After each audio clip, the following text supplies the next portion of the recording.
여러분, 오늘 본문 말씀을 읽어보니까 엘리 제사장 아들들을 어떻게 설명하고 있습니까? 엘리의 아들들은 어떻다고요? 행실이 나빠. 행실이 나쁘다고 설명하고 있습니다. 여러분, 이것을 예전 번역, 개혁 성경에서는요, 불량자라고 번역하고 있습니다. 엘리의 아들들은 불량자. 또 이것을 영어 성경으로 찾아보니까요, 어떤 번역은 악당이라고 표현하거든요. 엘리야 제사장의 아들들은 악당이에요. 여러분, 그 이유는 무엇입니까? 여호와를 알지 못하더라. 여호와를 알지 못하고. 여러 가지 영어 번역 성경을 찾아보니까요, 여호와 하나님을 알지 아니한다. 하나님을 존경하지 아니한다. 하나님을 경외하지 아니하고 순종하지 아니한다. 이렇게 설명을 하고 있습니다. 여러분, 하나님 앞에 제사드리는 제사장이 하나님을 모르고 하나님을 존경하지 않고 경외하지 않고 순종하지 않고 제사장의 역할을 수용했기 때문에 하나님 앞에 어떻다고요? 불량자, 행실이 나쁘다고 책망받고 있다는 사실입니다. 여러분, 사실 이것이 말이 됩니까? 하나님과 이스라엘 백성들 사이에 중보자의 역할을 감당해야 할 제사장이 하나님을 모르고 그 제사장의 임무를 수행합니다. 하나님을 모르고 하나님의 뜻과 하나님의 말씀을 가르쳐야 할 제사장이 하나님을 제대로 모르고 하나님의 말씀을 가르쳐요. 하나님의 선하신 마음을 몸과 행동으로 솔선수범을 보여주어야 할 제사장이 하나님을 모르고 순종하지 못합니다. 먼저 순종의 삶을 살지 않아요. 말이 되지 않는다는 사실입니다. 하나님을 가장 잘 알고 있어야 하지 않습니까? 제사장이라면 하나님과 가장 깊은 교제를 나누며 살아계신 하나님을 가장 많이 체험해야 하는 것이 바로 제사장이라는 사실입니다. 그러나 여러분, 이러한 모습이 바로 구약시대의 제사장들의 실제의 모습이라는 사실입니다. 더 나아가서 오늘날 목회자들의 실제적인 모습인 것을 우리는 깨달을 수 있어야 합니다. 저 역시 죄가 아니에요. 더 나아가서 오늘날 많은 신앙인들도 하나님을 모르고 교회에 나와서 예배드리고 하나님을 모르고 교회를 위해서 섬기고 수많은 봉사와 선교와 전도 활동을 하고 있다는 사실을 우리는 깨달을 수 있어야 합니다. 여러분, 분명 엘리 제사장의 아들들에게 너 하나님 알고 있어? 물어본다면, 질문한다면 어떻게 대답할까요? 나 하나님 너무나도 잘 알고 있어. 왜? 우리 아버지가 대제사장이거든. 우리 아버지가 대제사장이야. 그래서 나는 누구보다도 하나님을 잘 알고 있어. 이렇게 자신감 있게 대답을 할 것이네요. 하지만 여러분, 그들의 삶을 돌아보면 정말 하나님을 몰라도 너무 모르는 행동만을 골라서 했다는 사실입니다. 하나님이 가장 싫어하시는 짓만 골라서 행했습니다. 제사의 규율을 어기고 자기 마음대로 제물에 손을 댔습니다. 회막문에 수종드는 여인들을 범했습니다. 여러분, 22절 말씀해 보니까 오늘 본문 말씀 읽지 않았지만 쭉 해서 읽어나가 보면요, 22절에 회막문에서 수종드는 여인들과 동침하였고 회막에서 수종드는 여인들을 범했다는 거예요. 성적으로. 그러고도 죄책감 없이 제사장의 역할을 수행해 나갔습니다. 이것은 오늘날의 많은 목회자들과 성도들에게도 적용할 수 있는 말씀이라는 사실입니다. 하나님을 누구보다도 잘 알고 있다고 자칭하면서 하나님과는 반대되는 행동만을 합니다. 섬기지 않고 섬김만을 받습니다. 먼저 베풀지 않고 얻어먹기만 합니다. 대접만 받아요. 성도들에게 전도하라고 말만 하고 자신은 전도해온 영혼들을 영적으로 죽입니다. 예수님 말씀하셨잖아요. 강이나 산이나 돌아다니면서 영혼 하나 전도해보면 너희가 배나 지옥 자식을 만드는다. 성도들의 영의 양식에는 신경 쓰지 않고 자신의 배만 채우기 위해서 급급합니다. 하나님을 모르고 목회를 하고 하나님을 모르고 전도를 하고 선교하고 선교를 합니다. 심지어 엘리의 제사장 아들들처럼 교회 재정을 자기 재정 문제를 일으키고 여자 문제를 일으키고 오늘날 목회자들 보세요. 바로 엘리 제사장의 아들과 다를 바 없는 정말 하나님을 알지 못하는 삶을 살고 있는 것이 오늘날의 현실이라는 사실입니다. 그래서 제가 한 가지 염려스러운 것이 우리 다현이와 민희가 이제 하나님을 알게 됐는데 한국 돌아가서도 신앙생활할 때에 절대로 하나님 외에 목회자일지라도 어떤 성도일지라도 시험 받으면 안 된다는 것을 제가 가르쳐주고 싶어요. 하나님만 바라봐야 돼요. 하나님은 신실하고 변함없이 우리를 사랑해 주시기를 원하고 천국문으로 인도해 주시기를 원하시는데 사람이 문제예요. 목회자가 문제입니다. 교회 다니는 성도들이 문제예요. 목회자가 여자 문제 일으키고 재정 문제 일으키고 성도들이 사기치고 거짓말하고 나쁜 짓하고 그것들을 바라보면서 우리가 상처받고 시험 들어서 교회를 떠나고 하나님을 떠나면 안 된다는 거예요. 온전한 믿음은요, 사람을 바라보는 게 아니에요. 목회자도 사람이기에 시험 들어서 사람에게 넘어갈 수가 있어요. 하나님을 향한 믿음은 내가 변치 않아야 된다는 거예요. 그게 너무나도 중요합니다. 여러분, 성도들도 마찬가지입니다. 10년, 20년 신앙생활에 경륜이 쌓이다 보면요, 자신이 알고 있는 하나님만을 고집하지 않습니까? 내가 알고 있는 하나님만을 고집하고 자신이 경험한 신앙만이 최고인 줄 압니다. 신앙생활에 있어서 자기 마음대로 주일까지 만듭니다. 예를 들면요, 주일 성수 문제도 마찬가지예요. 내 자녀가 시험 공부를 해야 하면요, 주일 성수 안 지켜도 된다고 가르쳐줍니다. 너 시험 기간이지 교회 가지 마. 너 스킵해. 집에서 공부해. 너 학원 가. 제가 25년 전에 고등부 교육전도사로 했습니다. 그 당시만 해도요, 벌써 시험 기간이다 그러면 애들이 벌써 부르르 빠져요. 왜? 학원에서 특강을 하거든요. 벌써 학원에서 차가 와서 내려가야 돼요. 주일날. 교회 안 나와요. 부모가 집사님, 안수집사, 장로라 할지라도요, 교회 안 보내요. 학원 보내요. 이것이 바로 우리의 현실이에요. 자신이 개인적인 볼일이 있고 자진형이 있고 취미생활로 인하여 불가피하게 교회에 나와서 예배드리지 못하는 상황 속에서 어떻게 됩니까? 그러면 교회를 찾아가서 예배를 드리고, 아니면 교회를 찾아갈 수 없는 상황이라면 자기 자신이 혼자서 하나님 앞에 예배드리는 시간 단 10분이라도 예배드려야 되지 않습니까?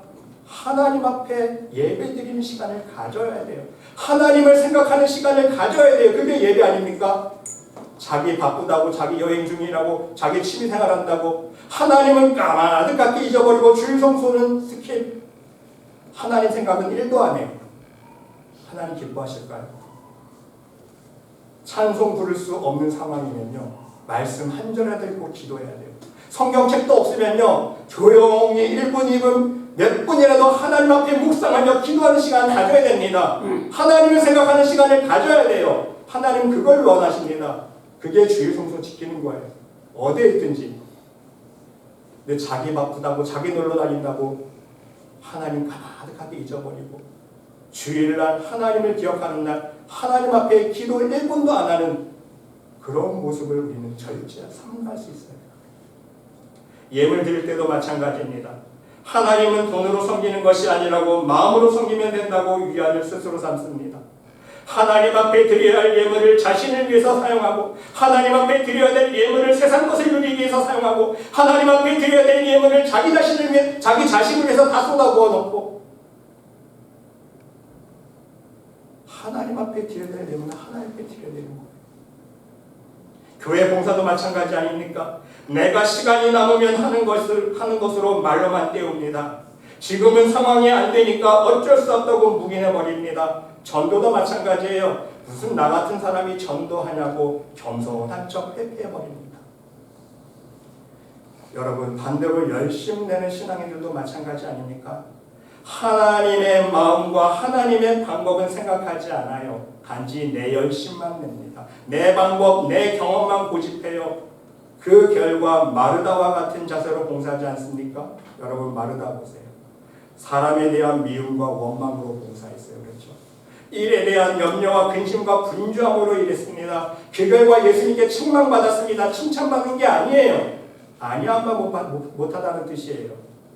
더 나아가서 성도들 사이에 분쟁과 다툼만 일으킵니다. 사람들에게 마음의 상처만을 남겨줍니다. 하나님께 물질을 드려도 인색함으로 드렸기 때문에 오히려 하나님 앞에 화를 당하는 거예요. 아나니아 삽비라 보세요. 화를 당합니다. 하나님. 잘못 예물 드리면.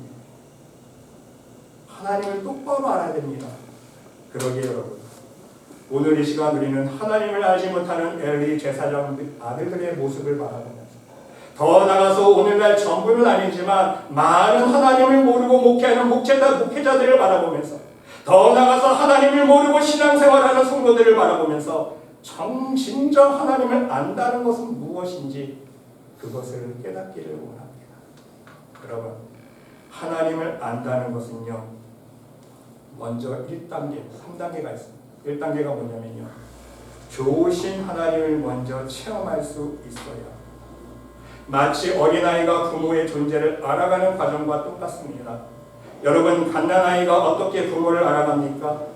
아직 갓난아이는요, 나에게 젖을 먹여주는 사람이 나 엄마인지 인식 못해요. 그렇지 않습니까? 배고플 때 먹을 것을 주는 사람을 그냥 알아보기 시작하는 거예요. 아, 내가 배고프면 이 사람이 와가지고 나에게 먹을 것 주네, 젖을 주네. 넘어질 때도 또한 손을 잡아줘 일으켜주는 사람이 있습니다. 잠잘 때도 따스한 품으로 안아주는 사람이 있습니다. 그러면서 점점점 인식해 나가는 거예요. 위험한 상황 속에서 언제나 힘센 팔로 나를 들어 안전한 곳으로 옮겨주는 사람이 있습니다. 바로 이 사람이 나의 부모구나, 엄마구나, 아빠구나, 조금씩 인식해 나간다는 사실입니다. 이처럼 하나님도 마찬가지입니다. 처음에는 하나님을 믿지 못하다가 불신하다가 하나님의 존재를 부인하다가 하나님의 살아계심을 체험하게 됩니다. 인간의 힘으로 할 수 없는 일들을 행하시는 하나님의 능력과 기적과 표적을 체험합니다. 그러면서 하나님을 알아가기 시작한다는 거예요. 야, 하나님 함께 하시니까 이런 일도 일어나는구나. 하나님 함께 하시니까 기적 같은 일도 일어나는구나. 거짓말 같은 일도 실제로 일어나는구나. 하나님이 하시니까 되는구나. 그러면서 하나님을 알아가기 시작하는 거예요. 그 다음에 두 번째 단계는요, 하나님의 사랑의 채찍을 경험하면서 조금씩 깊이 하나님을 알아가기 시작합니다. 여러분, 세상적인 부모도요, 처음에는 어린 아이에게 잘해주기만 합니다. 맴매 안 돼요. 어린아이에게는 의사소통이 안 되기 때문에. 혼내도요, 못 알아들어요. 어린아이, 깐난아이 보세요. 너 왜 울어? 혼내면 알아들어요? 어린아이는요, 자기가 필요한 것만 때렸습니다. 그냥 울기만 해요. 그래서 먹을 것 달라고 울면 먹을 것 줍니다. 마실 것 달라고 그러면 울면 마실 것 주고요. 졸립다고 울면 재워주지 않습니까? 그러다가 어린아이가 조금 성장하고 말을 알아들을 쯤 되면 이제 잘못한 것을 혼내기 시작합니다. 잘못한 행동에 자제를 시키기 시작합니다. 아이가 미워서 혼내는 것이 아니라 바른 게 성장하기 위해서죠. 내 자식이 바르게 자라기 위해서, 바르게 성장하기 주는 그 마음 때문에 아이를 혼내지 않습니까? 그리고 나서 아이는요, 그러면 혼나면서 부모의 다른 면이 있다는 것을 또 새롭게 알죠. 야, 우리 엄마 아빠는 나에게 잘해주기만 했는데, 내가 요구하는 거 다 들어주기만 했는데, 이제 아니네. 이제 나한테 혼내시키려 하면 또 말 안 들으면 맴매도 대신에 부모의 다른 면을 깨달아가는 거예요. 여러분, 하나님도 이와 같은 마음이라는 사실이 똑같습니다. 처음에는 하나님을 부인하고 믿음이 없는 사람들에게 하나님의 사랑과 은혜를 베풀어 주십니다. 또한 하나님의 능력의 손길을 체험할 수 있도록 인도해 주십니다. 그러다가 하나님의 살아계심을 체험하고 좀 더 성숙한 믿음의 사람으로 나아가기 위해서 하나님의 사랑의 매를 되시기 시작한다는 사실입니다. 말씀에 순종하지 않는 삶을 살면 엄한 부모의 모습으로 훈계합니다. 하나님의 살아계심과 하나님의 은혜를 체험했음에도 불구하고 계속해서 자기 멋대로 살아가면 성숙한 믿음을 갖기 위해서 하나님께서 징계하신다는 거예요. 그러면서 신앙인들은 무엇을 알게 됩니까? 하나님 무서운 줄 알게 되는 거예요. 그래서 여러분, 히브리서 12장 28절로 29절의 말씀을 보니까, 그러므로 우리가 진동치 못할 나라를 받았은즉 은혜를 받자 이로 말미암아 경건함과 두려움으로 하나님을 기쁘시게 섬길지니 그랬어요. 하나님을 섬기는 것은요, 하나님을 기쁘시게 할 수 있는 섬김의 모습은 무엇입니까? 두 가지가 경건함과 두려움입니다. 하나님을 무서워할 줄 알아요. 만만한 게 하나님이 아닙니다. 그냥 땡깡부리가 무조건 응답해 주신 게 하나님이 아니에요. 우리 하나님은 소멸하는 분이십니다. 죄에 대해서는요 분명하게 심판하십니다. 하나님은 내가 할 수 없는 일들을 응답해 주시는 좋은 분이시지만 내가 하나님의 말씀대로 뜻대로 살지 않았을 때에는 하나님께서 공의의 채찍으로 인도하신다는 사실을 알게 된다는 사실입니다.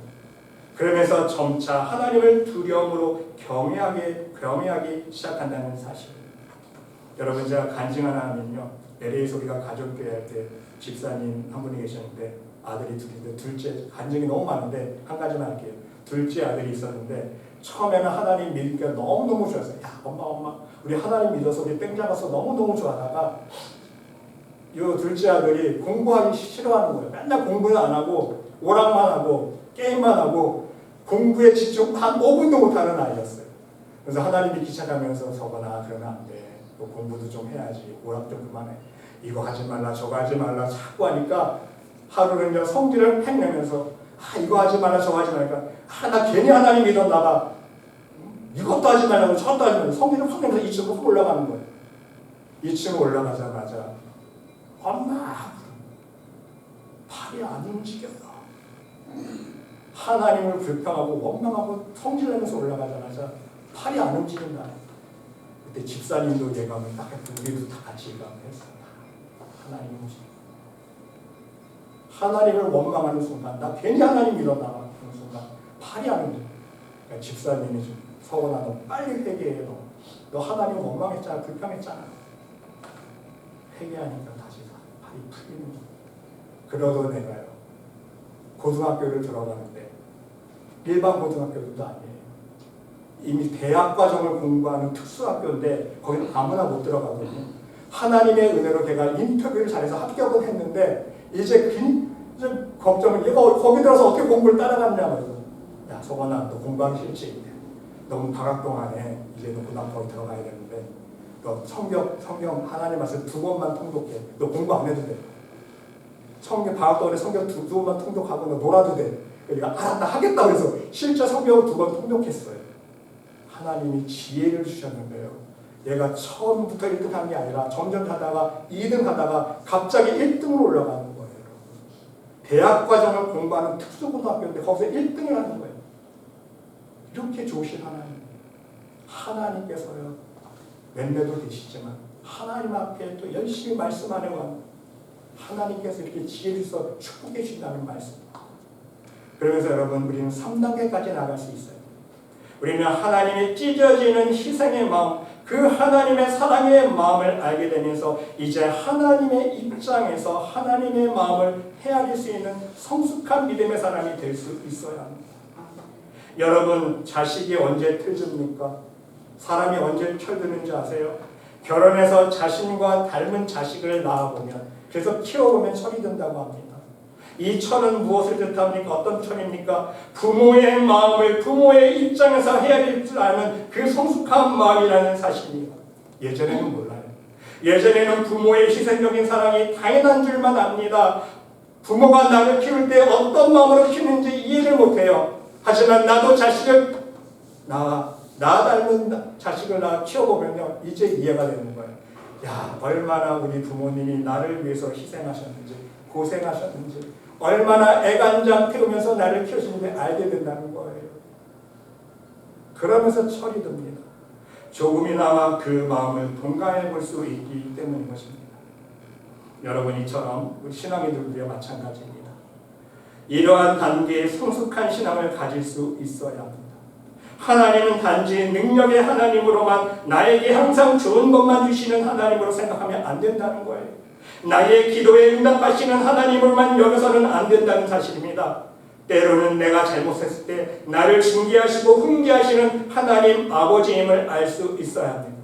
그리고 더 나아가서 최종적으로는요, 나를 위해서, 나에게 영원한 참 생명을 주시기 위해서, 영생을 주시기 위해서, 나에게 천국을 주시기 위해서 독생자 예수 그리스도를, 당신의 아들을 십자가에 못 박혀 죽게 하신 그 피 눈물을 흘리신 하나님의 마음을 우리가 헤아릴 수 있어야 된다는 사실입니다.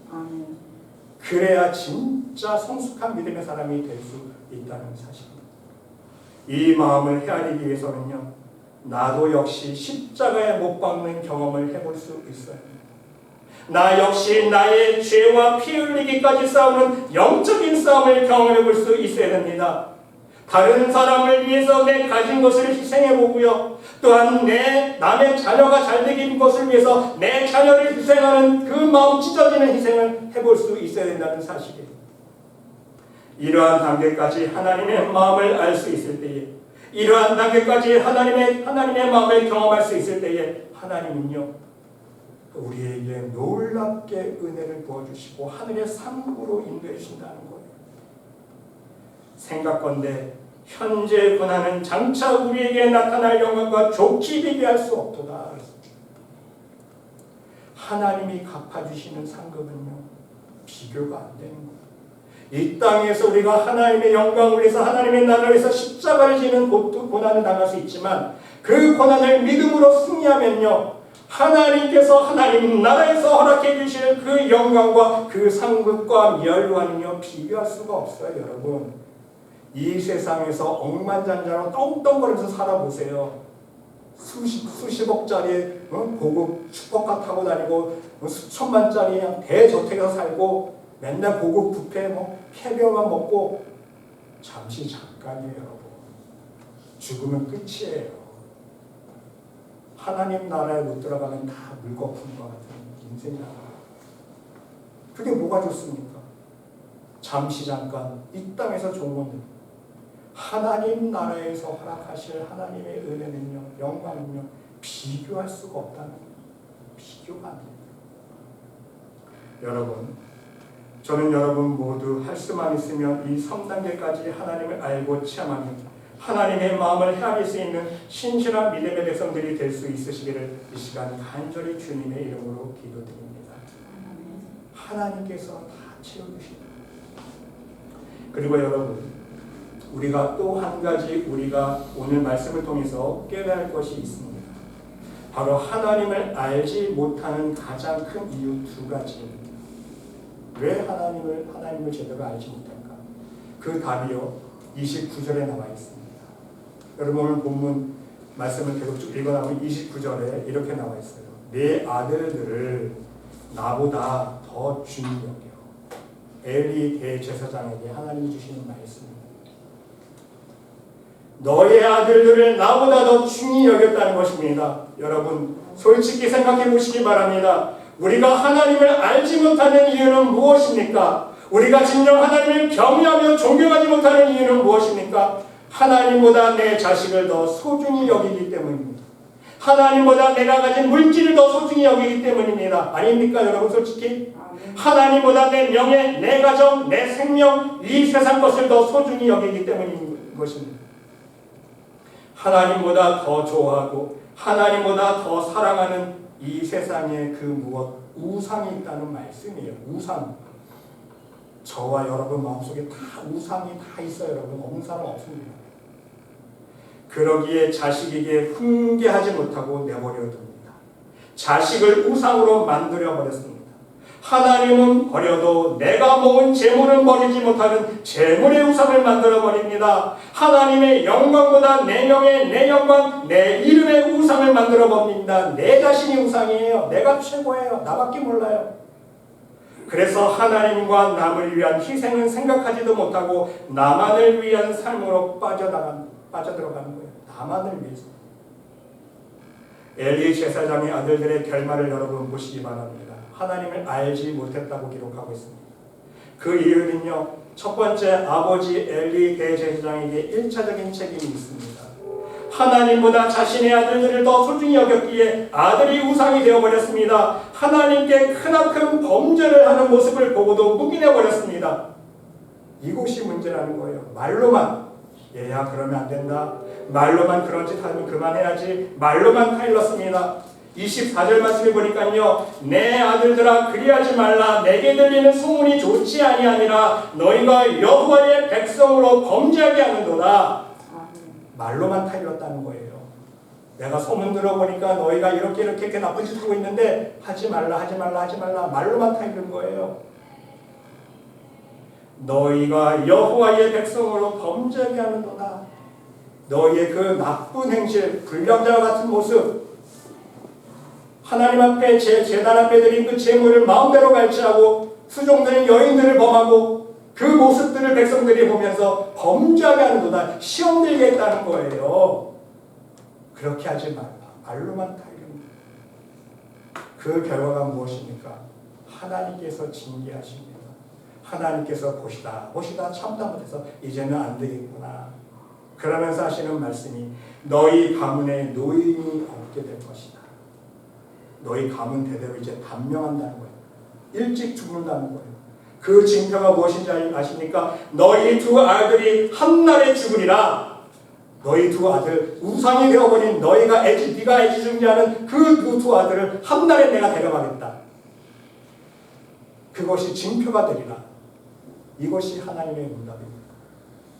여러분, 바로 하나님보다 더 귀중한 것을 우리는 제거해 나갈 수 있어요. 묵인해버리면 안 돼요. 간과해버리면 안 됩니다. 하나님께서 반드시 다스립니다. 그리고 여러분, 두 번째는요, 우리가 하나님을 알지 못한 두 번째 이유는요, 가장 좋은 것으로 나부터 살찌우려는 욕심 때문입니다. 29절에 마찬가지로 하반절에 보니까 내 백성 이스라엘이 드리는 가장 좋은 것으로 너희들을 살찌게 하느냐 그랬어요. 이스라엘 백성들이 가장 좋은 예물 갖고 재물 갖고 오면요, 자기부터 살찌우는 거예요. 여러분, 그렇습니다. 하나님의 것 아닙니까? 하나님의 것이에요. 우리도 마찬가지입니다. 하나님께서 우리들에게 이 세상 살아가는 동안 잠시 맡겨주신 재물 있고요, 건강 있고요, 시간 있고요, 자녀가 있고요. 하나님께서 다 맡겨주신 거 아닙니까? 우린 청지기라고 그러잖아요. 청지기 정신. 내 거 아무것도 없어요. 하나님께서 이 세상에서 잠시 사용하라고 다 맡겨주신 건데, 하나님 것인데 그 좋은 하나님 것을 가지고 나부터 챙긴다는 거예요. 나부터 좋은 것 챙기고 나부터 좋은 것 먹고 있고 내 가정부터 좋은 것 채우려는 마음 때문에, 그 욕심 때문에 우리가 하나님을 알지 못하게 된다는 사실입니다. 그 이유는요, 나부터 좋은 것 챙기면요, 영적인 시야가 좁아지기 시작하는 거예요. 나부터. 남을 생각하지 않습니다. 하나님 생각하지 않아요. 하나님의 영광, 하늘의 상급 생각하지 않습니다.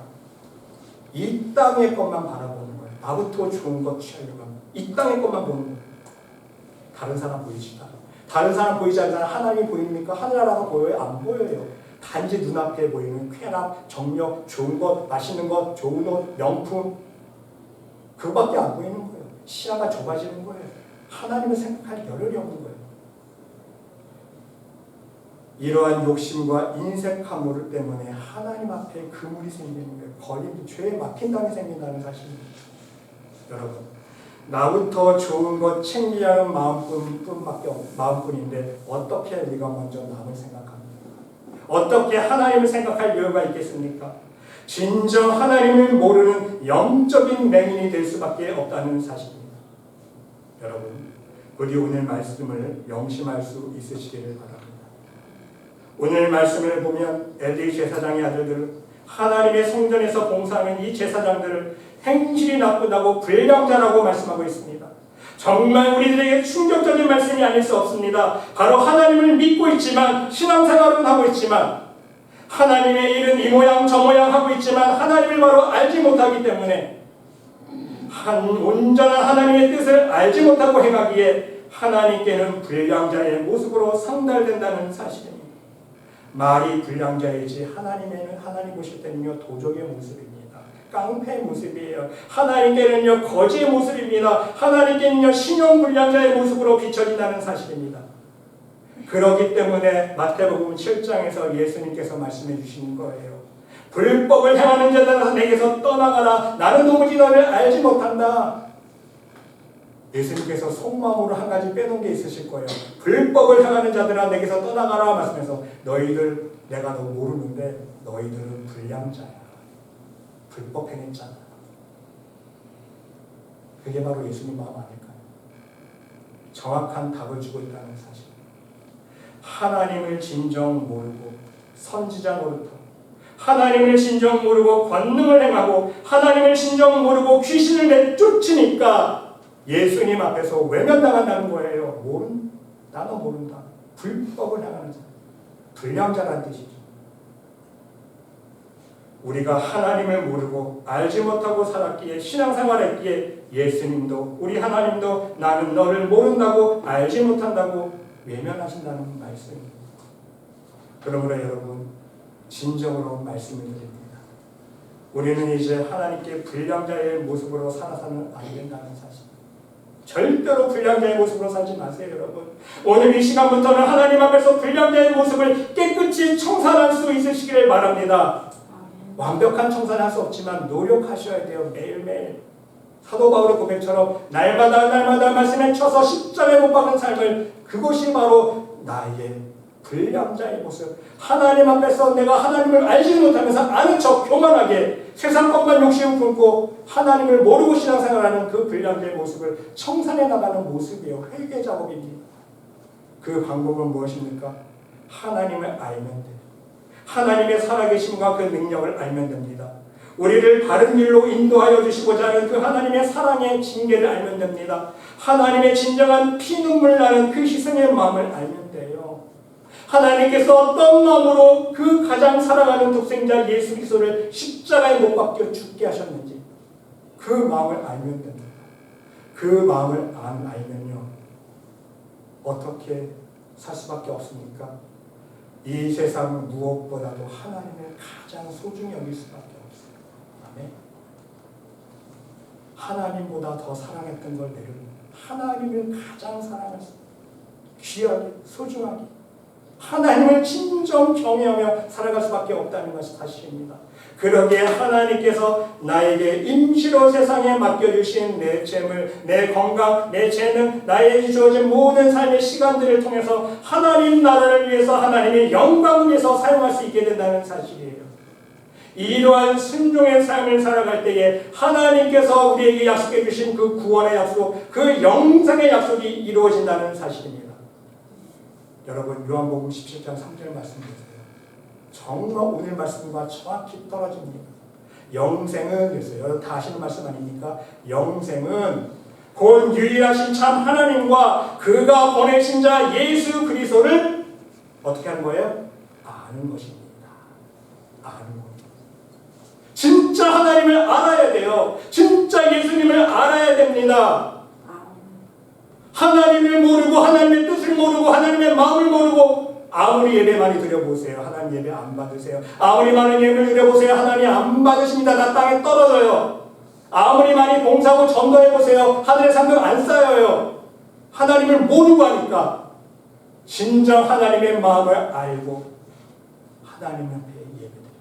진정 하나님의 마음을 함께 느끼고 그 마음으로 하나님 앞에 예배드리고 봉사하고 예물을 드릴 때에 하나님은 다 기뻐 받으십니다. 그 결과, 그 순종의 삶의 결과가 영생이라는 거예요. 구원입니다. 그래서 영생은 곧 유일하신 참 하나님과 그가 보내신 자 예수 그리스도를 아는 것이다. 머리로만 아는 게 아니라 육체적으로 아는 거예요. 경험적으로 아는 거예요. 부부가 성관계를 통해서 몸을 섞으면서 알아가는 관계를 뜻하는 거예요. 원어적으로 보면. 실제로 경험을 통해서 알아야 돼요. 부디 여러분 모두 하나님을 바르게 알아가는 가운데 하나님 부어주시는 풍성하신 은혜와 사랑과 축복을, 더 나아가서 영생의 축복을 모두 받아 누릴 수 있는 참 믿음의 백성들이 모두 될 수 있으시기를 간절히 주님의 이름으로 축원드립니다. 하나님, 오늘 말씀을 통해서